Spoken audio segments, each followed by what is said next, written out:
আজকে আমার ছাদ বাগানের প্রথম আকর্ষণ কি হলো জানেন?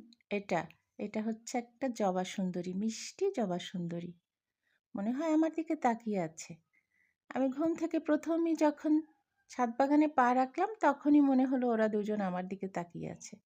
ভীষণ মিষ্টি কিন্তু অপূর্ব সুন্দর, আলহামদুলিল্লাহ। এক টুকরো ছাদ বাগান মানে এক টুকরো জান্নাত।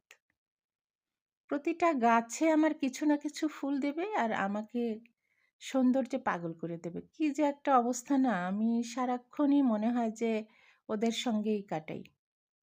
আমার অবসর সময়গুলো আসলে ওদের সঙ্গেই কাটে। ভীষণ ভালো লাগে। সকালবেলায় ঘুম থেকে উঠে ওদেরকে যখন প্রথম দেখি না, ভীষণ ভালো লাগে। প্রত্যেকটা গাছের দিকে তাকিয়ে দেখি, প্রত্যেকটা গাছ যেন আমায় ডাকে যে আমাকে একটু ছুঁয়ে দাও।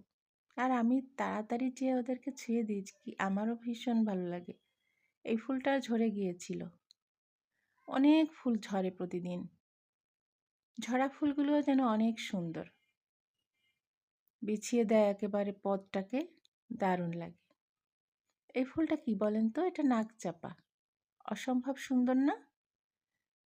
আল্লাহর সৃষ্টি আসলে সব সুন্দর। প্রত্যেকটা ফুলের পাপড়ি, প্রত্যেকটা